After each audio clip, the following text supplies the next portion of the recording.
officials.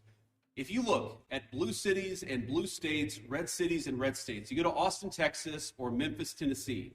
You go to the state of Texas, obviously a very red state, or the state of Tennessee, a very red state, but you've got blue cities within those states. You do not have this level of chaos.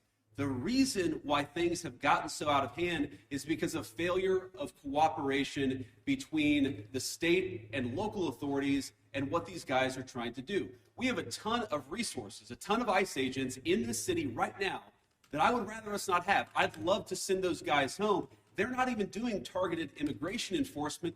They are trying to protect ICE officers who are doing immigration enforcement, because when a crowd surrounds them and these guys call 911, the local officials, the local cops have been told to stand down. So we have people here who aren't even doing immigration enforcement, they're doing force protection. So that if a rioter tries to ruin the life or assault an ICE officer, they're actually protected.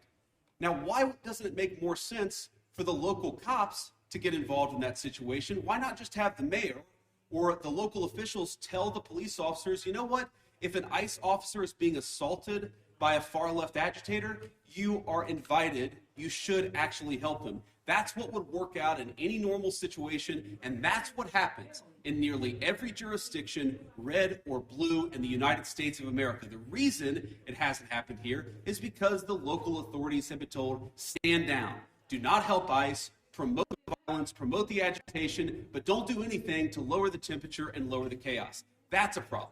Here's another example of how the lack of cooperation between state and local officials makes it harder for us to do our job and turns up the temperature. Let's say, for example, we have a criminal migrant who is a sex offender. And let's say that we've got to go and arrest that person who, Democrat or Republican, wants a sex offender living in their community. I would assume, I would hope that most people don't. But because they're an illegal alien, we don't know their last address. We may have known their address 3 years ago, but we don't know their address now. What we'd like to do is talk to local officials and say, you know what? According to the Medicaid rules, where was the last address this person was domiciled? Or according to a SNAP application, a food stamps application, maybe that could give us insight to where this person is today. Or maybe they had some local court trouble. We could go to the local courthouse or even the local jail and try to find where this criminal sex offender is today. The local authorities have been told, do not cooperate. So these guys are trying to go out and enforce the law. They're trying to arrest sex offenders, but they're trying to do it in an environment where local officials have been told, do not help them, do not provide intelligence about where these sex offenders might be. This is disgraceful. And there are a lot of things that all of us could do better to lower the temperature, but the number one thing that I learned today is that the best way to facilitate reasonable enforcement of the law, but also to lower the chaos in Minneapolis, would be for state and local officials to cooperate. Now, I will say, on one final positive note, I actually think that there's some hope, some reason to think that there's going to be better cooperation in the weeks and months to come. I think that because I've talked to some of the local officials here, I think there are reasons to believe that these people are going to step up and actually ask the cops to protect our ICE officers when they're being assaulted, who are going to ask the local courts to cooperate with getting criminal sex offenders out of our community. That's a good thing. That's the good news, and that's something I'm going to work on when I get back to Washington. But please, if you're a local official, if you're the mayor of this town, if you have any influence over those people, just tell them to cooperate.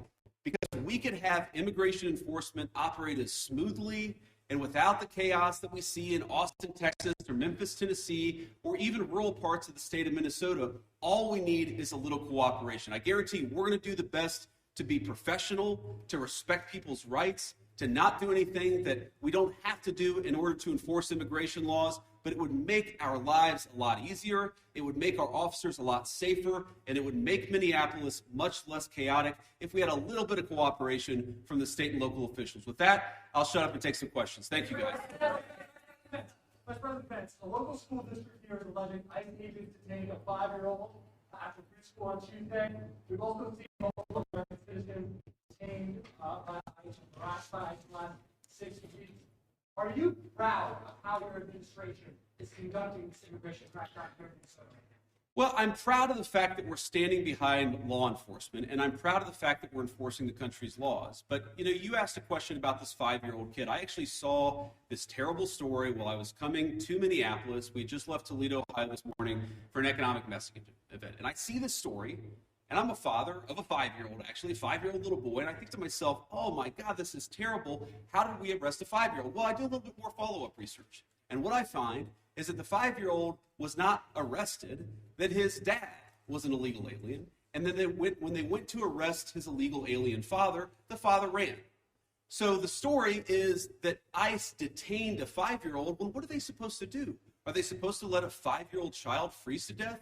Are they not supposed to arrest an illegal alien in the United States of America? If the argument is that you can't arrest people who have violated our laws because they have children, then every single parent is going to be completely given immunity from ever being the subject of law enforcement. That doesn't make any sense. No one thinks that makes any sense. Now, there are so many of these cases like that where if you just understand the context, there have been a number of situations that I've looked into personally where I say, wait a second, we don't want ICE arresting American citizens. They're supposed to be enforcing the immigration laws against illegal aliens. So then I look into it and I find out that the American citizen who was arrested took a swing at an ICE officer. You can't have that happen. And of course they have to defend themselves. And of course they have the right to detain somebody who assaults a law enforcement officer. Now, this is my point.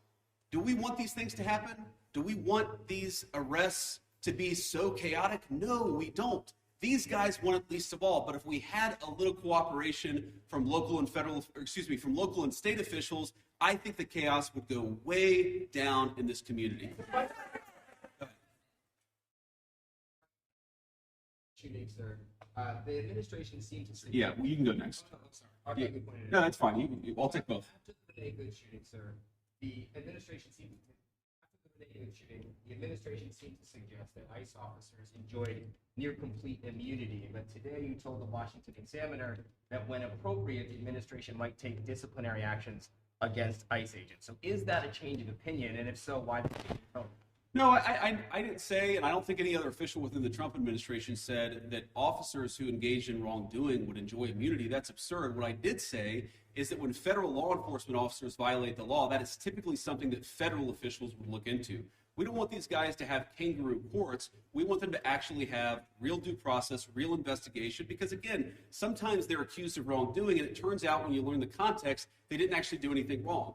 But of course, we're going to investigate these things. Of course, we're investigating the Renee Good shooting, but we're investigating them in a way that respects people's rights and that ensures that if somebody did something wrong, yes, they're going to face disciplinary action, but we're not going to judge them in the court of public opinion. I've spoken at length on this particular case. I think that Renee Good's death is a tragedy. I also think that she rammed an ICE officer with her car. So the tragedy here is multi-layered. The tragedy is there was a misunderstanding. The tragedy is that Renee Good lost her life. The tragedy is that you have ICE officers who are going into communities where they're worried that if they call 911, no one's going to come to help them. That is what produces this terrible situation, and it's something state and local officials here in Minnesota could solve. Yes, sir.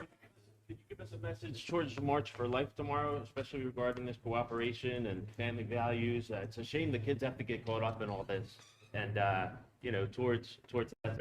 Well, it is a shame that kids have to get caught up in this. I am speaking at March for Life tomorrow. I'm pro-life, and I'm very excited to speak there. I want to talk about local law enforcement, but I am. As a child, I saw people in my family get arrested. It's terrible. It's heartbreaking. It's chaotic. It's traumatic for the kids. I can recognize that, and I can recognize that we got to support these kids, while on the other hand, saying that just because you're a parent doesn't mean that you get complete immunity from law enforcement. And I think we have to hold both of those thoughts in our head at the same time. We've got to be sympathetic to the kids who are caught up in some of these enforcement actions. We've also got to say we have to enforce the law without bias, with fairness, but we've got to enforce the law. There was a clash in St. Cloud roughly a week ago, and their mayor said they haven't heard about ICE being in the city. And how does ICE kind of proactively work with these local agencies? What are those policies, and what's your response to that allegation? You said there was an altercation in St. Cloud. Yeah. The incident, the mayor said that ICE did not communicate with them that they were in the city for a major operation. The police chief did not know about the operation at the time. Could you talk a little bit about proactive communication with local law enforcement? Yeah, it's one of the takeaways. I've talked with these guys before we came on the stage, but during our roundtable and some of the other conversations we've had, communication, we absolutely want to ensure there's good communication between federal officials and state and local officials, and I'm sure that we can do better on that. We absolutely want to make sure that we are communicating, but that also requires a two-way street, and that's the point that I make about state and local officials. These guys will absolutely communicate with state and local officials. They'll tell people if they have to do an enforcement operation in a particular municipality, but part of that is they also want to ensure that if they're communicating about their whereabouts, that's not being used as a weapon against them. Sometimes they tell people where they're going, and then they find out that their agents' faces are on on Reddit or on some social media thread saying, here's this guy, we know he's going to be at this place at this exact time. So that communication has got to be a two-way street. These guys are going to communicate with business leaders, with local officials, with state officials. But we also need the local officials and state officials to do a good job of protecting people when they're in their communities. We're not asking, by the way, we don't want any police officer in this community, in this state, to help us do immigration enforcement. We've got that. But if a protester shows up and that protester turns violent against our immigration officers, we really, really need the cooperation of our local partners. We haven't gotten it yet, but I think if we do, we really can lower the temperature. Post reported today that an ICE memo allows agents to enter people's houses without a judge's warrant. What do you say to people who are concerned about this violating the Constitution, and how much is this tactic being used? Yeah, so I saw that story, and the story is like so much that I read in the mainstream media. It's missing a whole lot of context, and we appreciate the context. It makes sense. No one is saying, look, there are exceptions. For example, a crazy exception, if somebody is fired at from inside a house, they don't need a warrant to go inside that person's house. There are very narrow exceptions to the warrant requirement where law enforcement officers don't need a warrant if, for example, they're an imminent threat of their lives. But what we've said and what ICE has proposed, what the Department of Homeland Security really has proposed in the Department of Justice, is that we can get administrative warrants to enforce administrative immigration law. Now, it's possible, I guess, that the courts will say no, and of course, if the courts say no, we would follow that law. But nobody is talking about doing immigration enforcement without a warrant. We're talking about different types of warrants that exist in our system. Typically what happens, not always, but typically in the immigration system, those are handled by administrative law judges. So we're talking about getting warrants from those administrative law judges. And then, of course, with other cases, you get judges or you get warrants from a judge. That's very consistent with the practice of American law. I'm sure the courts will weigh in on that, but we're never going to enter somebody's house without some kind of a warrant, unless, of course, somebody's firing on an officer or they have to do something in order to protect themselves. Do you believe that you can forcibly enter with an administrative warrant, or would that be a violation of the Fourth Amendment? Well, our understanding is that you can enforce the immigration laws of the country under an administrative order if you have an administrative warrant. That's what we think. That's our understanding of the law. That's our best faith attempt to understand the law. Again, this is something courts will weigh in on. I won't speak to that. But yes, most immigration law in our country is not done through the criminal system with the judge. It's done through the administrative law system. We're going to continue that practice just as they did in the Biden administration or any other administration. Anything that you heard or saw today that would cause you to counsel the president to invoke the Insurrection Act? And then also, did you meet or talk to the ICE agent who was involved in the Renee Good incident? I did not talk to him today. I talked to some of his colleagues. Your question on the Insurrection Act is interesting. I've tried to understand this as well as I possibly could. And my understanding is what the Insurrection Act, what invoking the Insurrection Act would allow the federal government to do, is that it would allow the federal government to use the military for local law enforcement operations. Right now, we don't think that we need that. Now, the president could change his mind. Of course, things could get worse. But right now, we think that federal law enforcement officers can do the job of federal law enforcement. Now, what I do worry about, again, is if the chaos gets worse, if more and more ICE agents start getting assaulted, if other law enforcement officers start getting assaulted, that would be a real problem. But again, we have so much federal law enforcement resources here right now. We have so many people here that we do not want to have here. I do not want so many ICE officers in Minneapolis right now. I mean, good Lord, it's really, really freaking cold outside. but they're here not even to enforce immigration laws, but to protect the people from the rioters. That's an absurd state of affairs, and we wouldn't need it if we had a little bit more cooperation from the Minneapolis Police Department. Again, the Minneapolis Police Department, my understanding is that the actual beat cops on the ground, they would love to help out, but they're being told by somebody, I don't know if it's Mayor Frey, they're being told by somebody not to cooperate at all. What kind of a person tells their local police don't protect somebody if they're being assaulted by a rioter? It's crazy, and it's got to stop.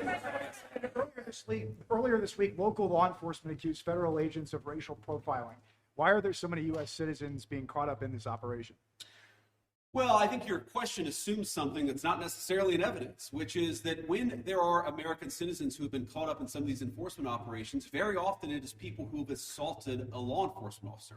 They're not being arrested because they violated the immigration laws. They're being arrested because they punched a federal law enforcement officer. That is a totally reasonable thing.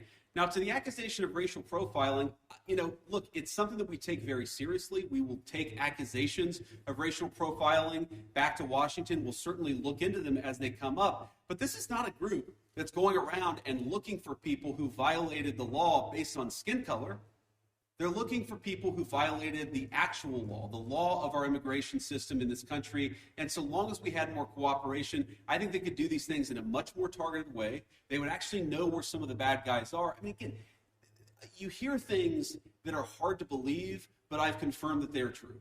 Sex offenders who we're trying to get off the streets, who the local officials won't tell us their last known address. So then the locals say, oh my God, these guys are doing widespread targeted enforcement operations, when in reality, we would love to just go to one house. The local officials won't tell us which one house to go to. Mr.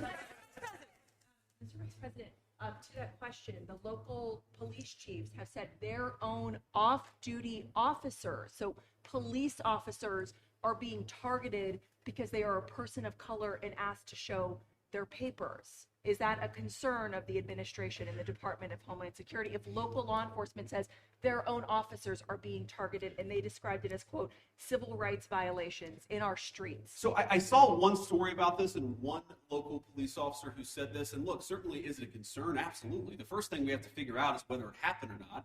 And then if it happened, whether there is a good explanation or a bad explanation. Of course, if somebody violated the law, if somebody racially profiled, if somebody violated the rights of one of our fellow citizens, that is something we will take very seriously. What I also would say is that many of the most viral stories of the past couple of weeks have turned out to be, at best, partially true. So we want to try people based on reality, based on the truth, based on context. We're not going to prejudge people just because a viral social media story that turned out to be half false. So, Quick question about the roundtable you just had. I presume that happened. Did you invite anybody with an opposing point of view to get an idea of why people are upset here? And just as a quick follow-up, have you reached out to Governor Walz at all in an attempt to turn down the temperature?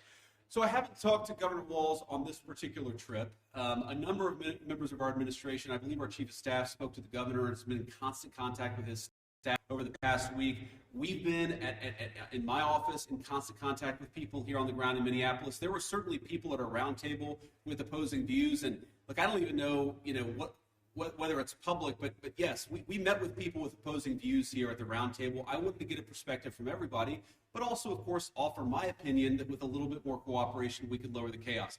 We're going to keep on doing that. If Governor Walz wants to call me, we'll absolutely continue talking. I will say that my sense of this situation, having talked to these guys for a long time, is this is primarily a law enforcement issue. This is the Attorney General. This is the local mayor. This is all of the organs of local and state law enforcement. That's who we focus on, but we've certainly been in communication with the governor and his office as well.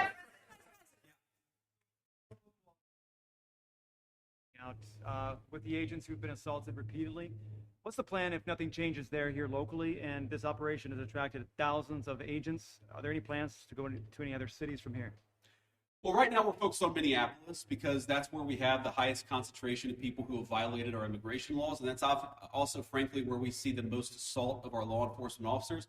Our plan is very simple. If you assault a federal law enforcement officer, we're going to do everything that we can to put you in prison. It's very simple. And most of these protesters, as much as I may disagree with their politics, most of them have been peaceful but a lot of them have not been peaceful. And if you go and storm a church, if you go and assault a federal law enforcement officer, we are going to try very hard. We're going to use every resource of the federal government to put you in prison. Respect people's rights.